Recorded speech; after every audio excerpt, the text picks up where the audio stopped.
Vamos mergulhar hoje numa questão que pega todo mundo: a nossa relação com o trabalho.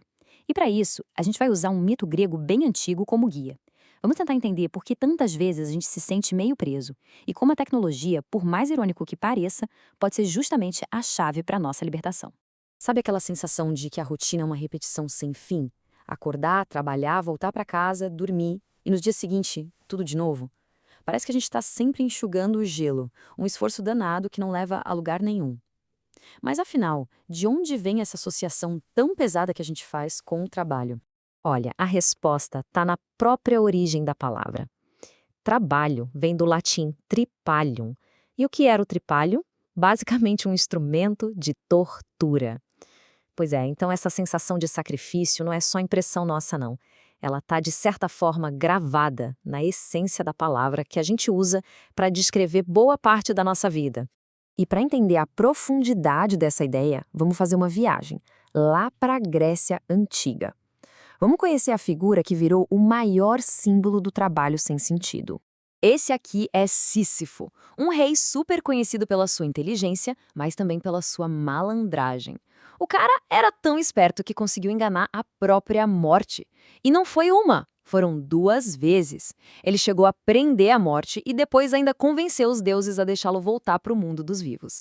Bom, claro que os deuses não gostaram nada disso. Cansados das artimanhas dele, eles bolaram um castigo perfeito, feito sob medida para acabar com a arrogância dele.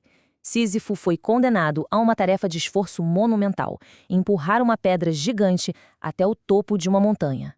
E é aqui que está a crueldade da coisa toda. Toda santa vez que ele estava quase chegando no topo, a pedra rolava tudo de volta para a base da montanha. Ele foi condenado a um recomeço eterno, basicamente uma segunda-feira que nunca acaba. Sísifo se tornou o grande exemplo do esforço inútil.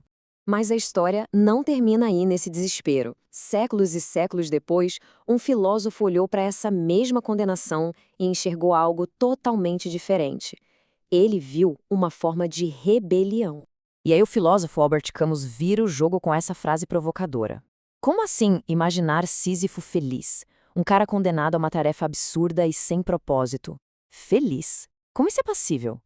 Para Camus, a chave da liberdade de Sísifo não estava em chegar ao topo da montanha, porque esse era um objetivo que ele nunca ia alcançar. A libertação estava em aceitar o seu destino. No momento em que ele entende que aquela pedra é dele, que aquela luta é dele, o castigo se transforma, vira propósito. O sentido deixa de ser o resultado e passa a ser o próprio processo de empurrar. E essa ideia ganha ainda mais força com o psiquiatra Viktor Frankl, que foi um sobrevivente do Holocausto. Ele percebeu que o que move a gente, o que nos faz suportar as maiores dificuldades, não é ficar buscando prazer. É a busca por um significado, um propósito maior para a nossa vida. É como disse o filósofo Nietzsche, quando se tem um porquê, um propósito bem claro, é possível encarar quase qualquer como. É esse porquê que faz um médico aguentar plantões exaustivos ou um pai de família acordar de madrugada para botar comida na mesa. A tarefa pode ser dura, mas o propósito faz ela valer a pena. E essa busca por propósito se torna ainda mais importante agora porque o conceito de trabalho, do jeito que a gente conhece, está mudando, e está mudando radicalmente.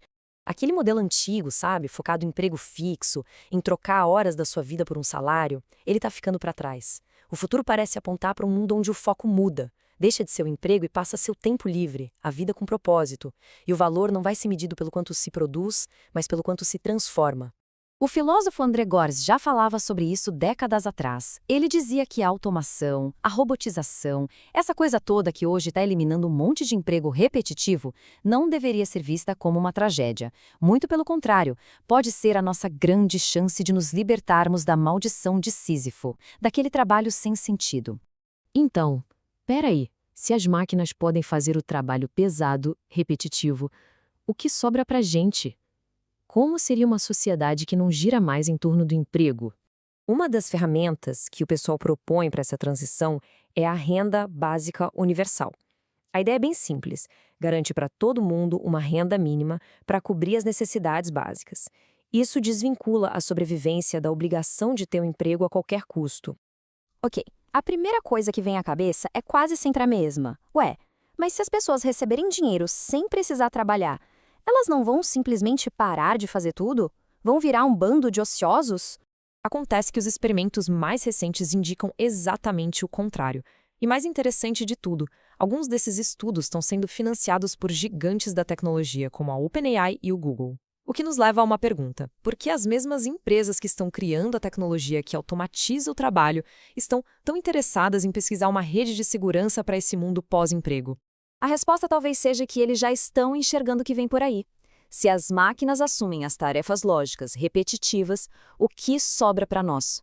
Sobra aquilo que é insubstitutivelmente humano: a criatividade, a empatia, a conexão de verdade, a nossa capacidade de transformar e de sentir. E isso traz a gente de volta para o Sísifo, mas com uma diferença fundamental. A maldição dele pode ser a nossa maior bênção. Olha que ironia bonita. O Sísifo, ele foi condenado à pedra dele. Ele não teve escolha. Nós, pela primeira vez na história, estamos diante da chance não só de escolher a nossa própria pedra, o nosso propósito, mas também de escolher a montanha que a gente quer escalar. O futuro do trabalho não vai ser medido em horas de ponto batido ou em planilhas de produtividade. Vai ser medido em impacto. Não é sobre o quanto se faz, mas sobre a transformação que se gera em si, nos outros, no mundo. É sobre encontrar um esforço que vale a pena. Essa conversa sobre o futuro do trabalho e a busca por um sentido, ela tá só começando. Se essa análise fez algum sentido para você, compartilhe.